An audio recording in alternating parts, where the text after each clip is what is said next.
Hermesinde. É neste primeiro andar que Andreia Pereira vive com a filha Laís. O resto de chão e a cave estão agora ocupados por várias famílias de etnia cigana. Quantas pessoas é que já chegou a ver lá em casa? 30, 40, muitas. Muitas, sem ao ponto não sabemos quem é quem. Foram chegando e foram ocupando ilegalmente esta casa. O pátio onde Laís costumava brincar está agora transformado nesta lixeira a céu aberto. As imagens impressionam. Este cão vive acorrentado no meio do lixo que se vai acumulando todos os dias. Não se dá quase para ir para a Marquise, que é onde está mais perto do lixo. Por causa do cheiro, dos ratos, às vezes tem ratazanas ali e às vezes até dá nojo se elas subirem para cima, porque até nem sabemos se elas podem subir. Reconhece a sua casa neste estado? Eu conheço porque onde mora a Andreia aqui em cima e aqui embaixo é onde eu sou neste caso. Pronto. Isto é a situação da sua casa. Isto não é horrível? Isto é um desgraçado de um cão. E não está chocado com o que está a ver? Está uma Lógico, isto não dá nada satisfeito em ver isso, é normal, não é?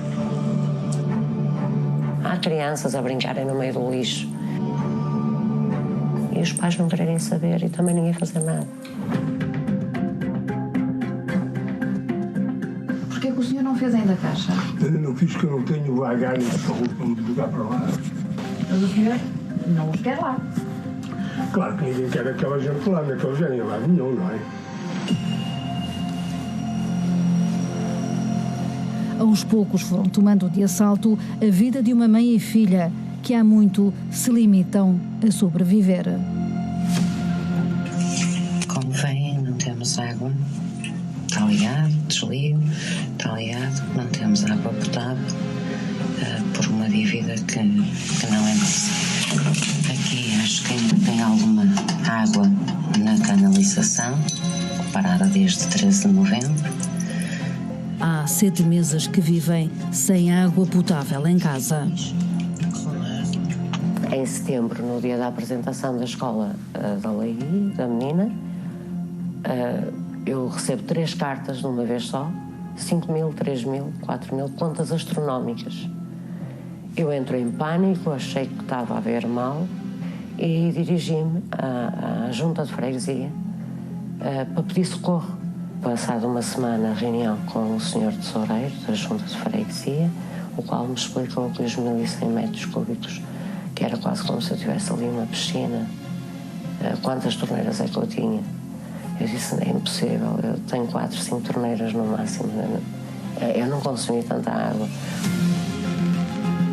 As cartas anteriores tinham sido desviadas pelos novos vizinhos e nessa altura já não tinha acesso ao contador da água instalado na zona agora ocupada pelos invasores.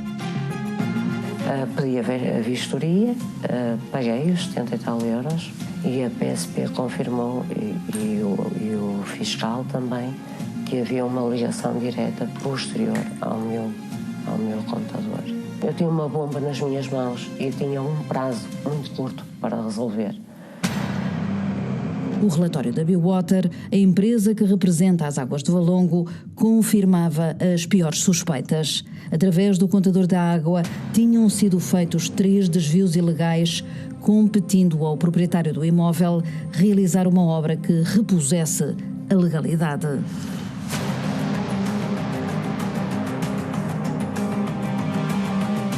Não digo que não vou lá, porque agora não vou fazer peito a ninguém. Aqui não há heróis. Para cá, para outra pessoa. Obrigado. Obrigado. Bom dia. O senhorio não quis saber e a água acabou mesmo por ser cortada. O advogado ainda apelou à Biwater que não cortassem devido ao período de salubridade da criança e ao meu, dado que não tínhamos culpa, mas as pessoas foram indiferentes.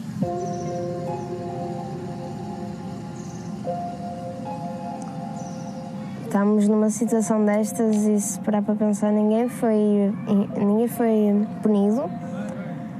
Nós continuamos sem água e nós estamos a levar com uma dívida que nem sequer é nossa.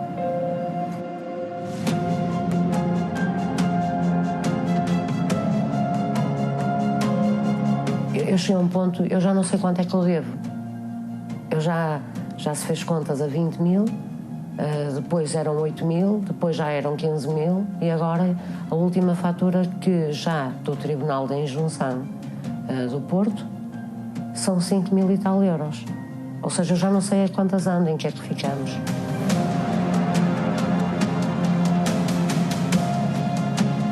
Ora bem, já estamos nós aqui a preparar para amanhã de manhã ir a cartar os garrafões da água. Temos que preparar com ativos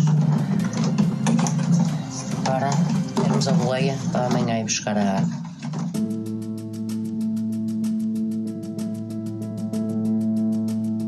Sem água potável em casa, esta foi a solução que Andreia encontrou. Até há bem pouco tempo fazia-o sozinha, a pé com um carrinho de transporte.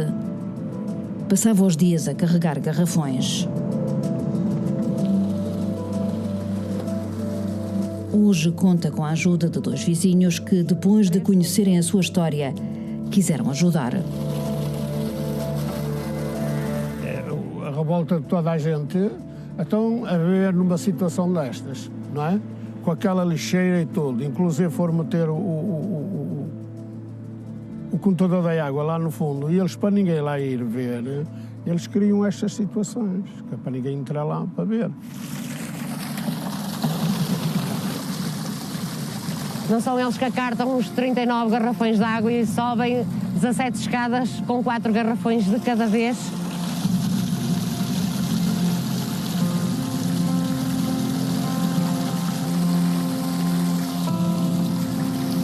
Não ficam assim, como nós ficamos, todos ensopados. Isto não é normal, isto é surreal. São 7 meses, fazem agora no dia 11, precisamente 7 meses.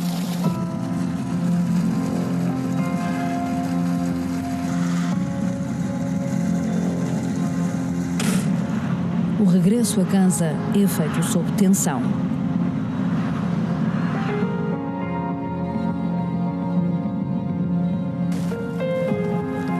Nunca se sabe se irão encontrar os invasores à porta de casa.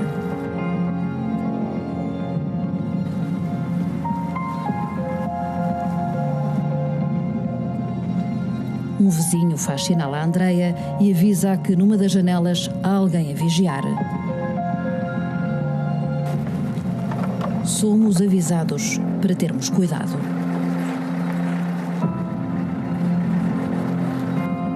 Bom dia! Já começa a ficar ofegante. Começa a ficar ofegante. Nunca os confrontou com o desvio que eles fizeram? Não. Por medo? Por medo. São violentos? São altamente violentos. Olha para isto, tudo sujo. As minhas escadas estão todas sujas. Uma noite há lá um espancamento muito grande entre eles e ligam-me vizinhas aterrorizadas: está o fim do mundo à tua porta, foge daí para fora, vou-me atirar do primeiro andar. Eu não posso, eu já não tenho por onde fugir, mas tira ao menos a criança. Mas a criança também não pode, nós não temos por onde evacuar. Metemos-nos debaixo da cama o resto da noite, eu e a menina. Ninguém fez nada. Não? Depois entra em contato com qualquer coisa, está bem? Muito obrigada, Sr. Augusto. Obrigada por tudo. Ao longo de várias semanas fomos pedindo a Andreia Pereira para nos enviar pequenos vídeos que ilustrassem as rotinas vividas dentro de casa, evitando desta forma que os invasores pudessem retaliar se soubessem que estávamos a preparar esta reportagem. Há 7 meses que mãe e filha vivem aterrorizadas perante a indiferença de quem já devia ter agido e não o fez. Sr. Presidente, Ana Leal, Canal Não. Há meses que esta história é conhecida de todos os protagonistas políticos. reunião de executivo. Eu sei que vocês vão fazer o vosso trabalho, que é muito importante. Estamos a falar de uma mãe e de uma filha menor. Estamos a comemorar 51 anos. Mas o senhor não está preocupado com esta família que corre risco de vida? Estou muito preocupado. Peço-lhe desculpa, vou entrar agora para uma reunião de executivo, está bem? Muito obrigado.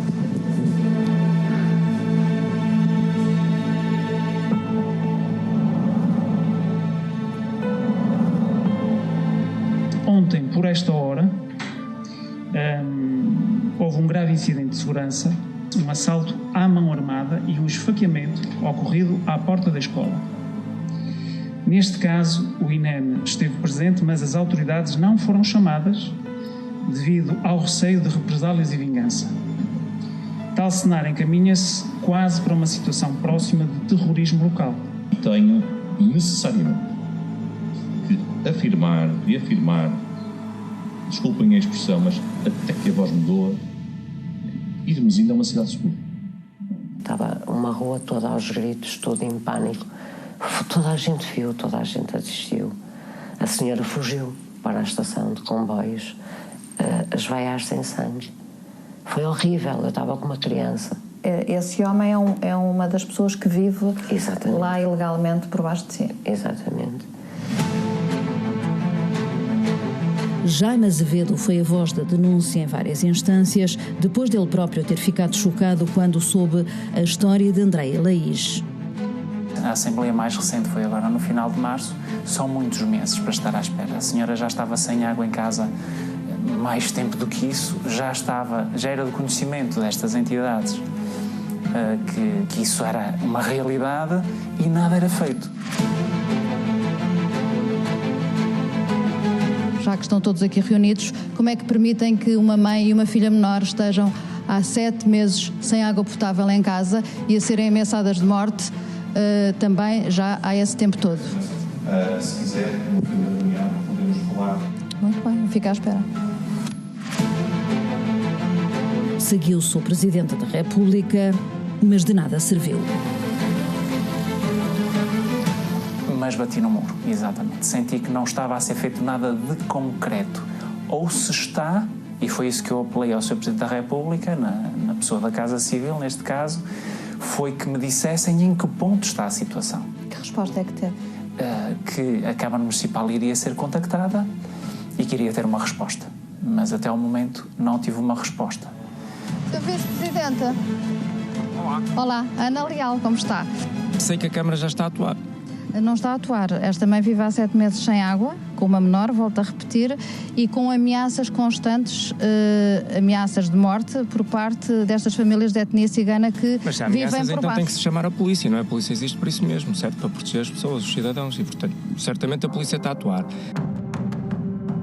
Em casa de Andreia Laís, a vida prossegue na clandestinidade. E vamos nós, mais uma vez, para o banho, as prestações. Primeiro os cabelos, e já está ali também a outra bacia, pronta, com uma aguinha, para passar e enxaguar muito bem os cabelinhos. Princesa, vamos lá, tem que ser uma cada vez. Nós temos de tomar banho de bacia, como antigamente. Temos de ter sempre muito cuidado. Se vamos sujar a roupa, se não vamos, porque depois vai ser mais dinheiro para pagar. Uma época até a minha mãe ficava a lavar a mão. Mas não têm noção do que é que a Laís chora sempre que se fala nas bacias. E ver um anjinho à minha frente com os olhinhos cheios de água. Mamãe, não fales até chegar ao momento, porque eu já me dói a alma só de saber que tenho que ir para as bacias.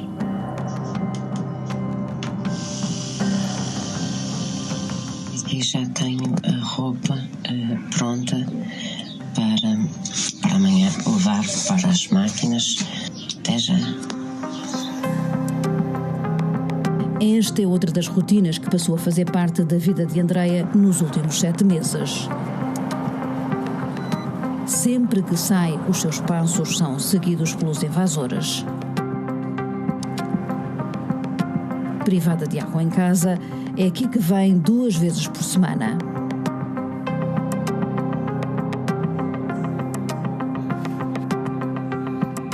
Mas só há dinheiro para lavar a roupa.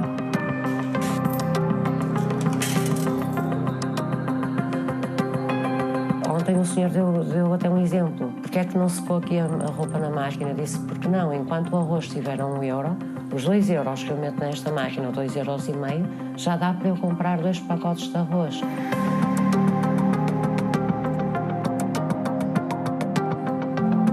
O regresso a casa é sempre feito de forma discreta. Hoje há muita movimentação no pátio e na rua. Andreia tenta passar despercebida. Não abrimos a porta a ninguém. Também se alguém nos vai visitar, as pessoas são maltratadas, por assim dizer, então as pessoas desistiram de ir à nossa casa. Há uma semana terão insultado a diretora de Andreia da Yves Rocher. Tornou-se impossível trabalhar a partir de casa.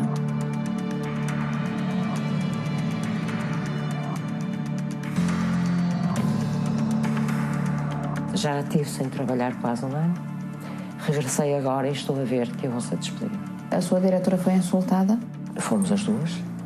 PUTA, que andam com os homens todos, são bocas para o ar, aos gritos, as intimidatórias.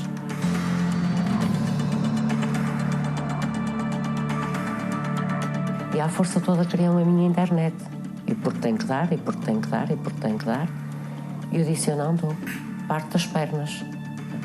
Olha lá se não aparece com as pernas partidas.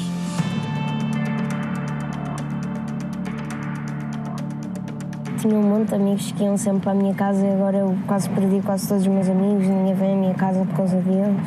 Sofri bullying, disseram que eu morava num barraco e que eu morava em cima de ciganos.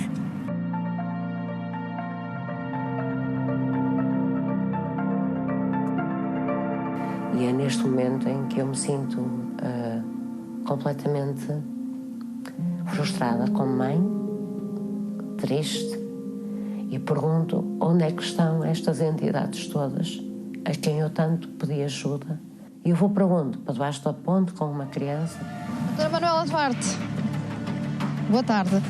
Quando é que há uma casa para esta família? Porque estamos a falar de uma família que corre perigo, que devia ser prioridade e que, pelos vistos, para a Câmara não é prioridade. Não, para a Câmara é prioridade, como são outras tantas prioridades. Temos muitas situações idênticas àquela, portanto... De pessoas que podem morrer porque estão a ser ameaçadas? Sim, porque estão a ser ameaçadas. Isso não há como fazer as coisas diferentes.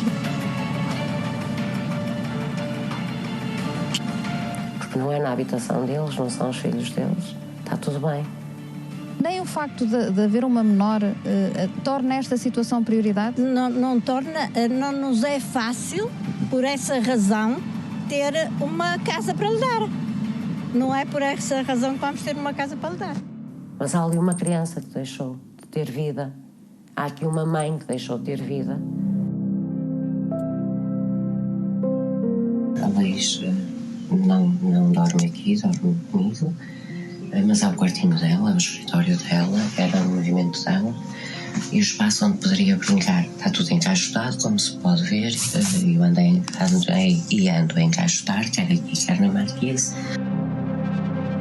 Eu concorri a 330 habitações. 330. Encontrei a semana passada um T2 na área de Hermesinde. 1.000 euros por mês. Pagava um mês, no mês seguinte eu era despejada, eu não tenho aqui qualquer margem. Andreia vive com 600 euros de uma reforma de invalidez de 65% depois de ter tido 2 AVCs aos 33 anos, 5 tromboses e 5 longos anos de recuperação. Eu não atribuo casas. Se a Câmara ainda não atribuiu uma habitação social a esta família, é porque, efetivamente, o parque habitacional no Concelho de Valongo, o parque habitacional público destinado à habitação social, não tem ainda disponível uma habitação para atribuir.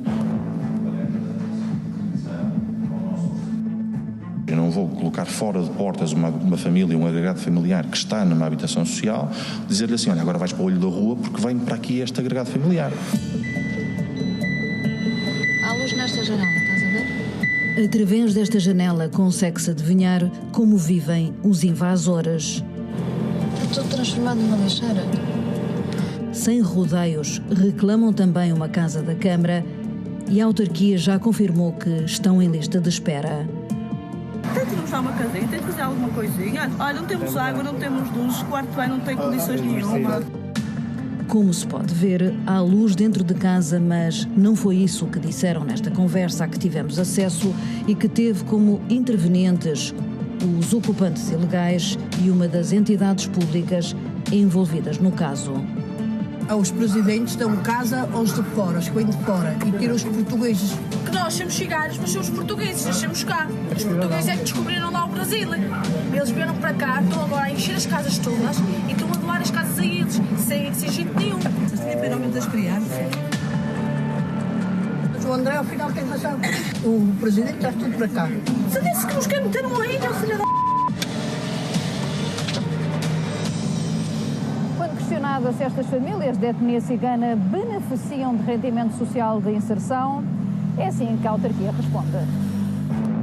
Estas famílias beneficiam de todos os apoios sociais que lhes são devidos. Ninguém quer ciganos à beira deles, porque é que eles não metem os ciganos à beira de casa deles? Porque arranjam umas casas lá à beira deles e que os metam lá. Ao Repórter Sábado, a autarquia garantiu que irá ser efetuada uma vistoria ao local. Os invasores terão sido avisados.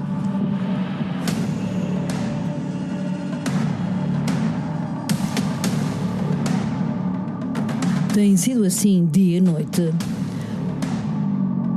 Todos ajudam a levar o lixo acumulado, mesmo ao lado de uma escola pública, sem que, até agora, nada tivesse sido feito.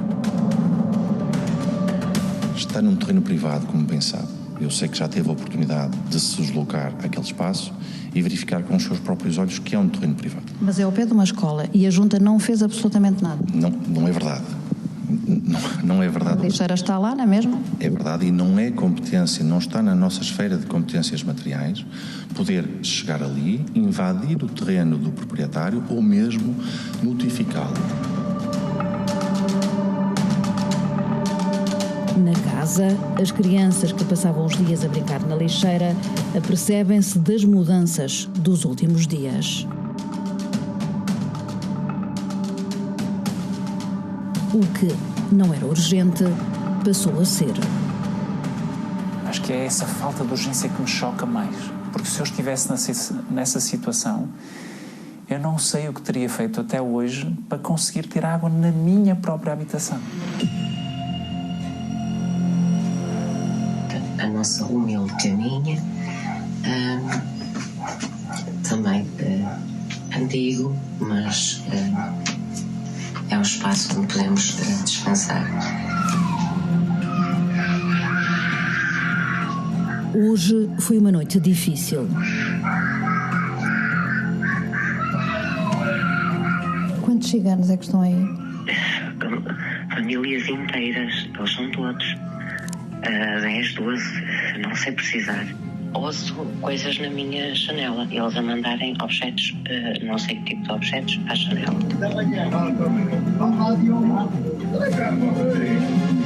E diz exatamente o seguinte: foi aquela que ligou para a câmara e agora andamos a limpar tudo. E a Laís, coitadinha, como é que está? Petrificada. E disse-me: mamãe, temos que arranjar mesmo casa, é hoje que temos que arranjar casa, não temos mais hipótese. Onde é que ela está agora?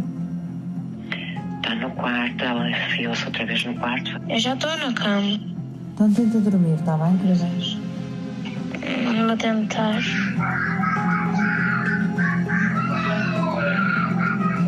Isto é inacreditável, isto é surreal.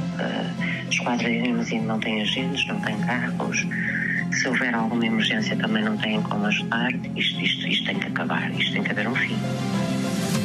A polícia só foi para o local depois do Repórter Sábado ter ligado a denunciar a situação.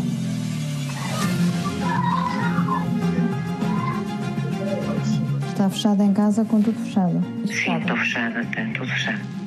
Os gestores também? Também. A própria Junta de Freguesia confirma a perigosidade dos ocupantes ilegais. Mas a Junta não tentou perceber se era gente perigosa?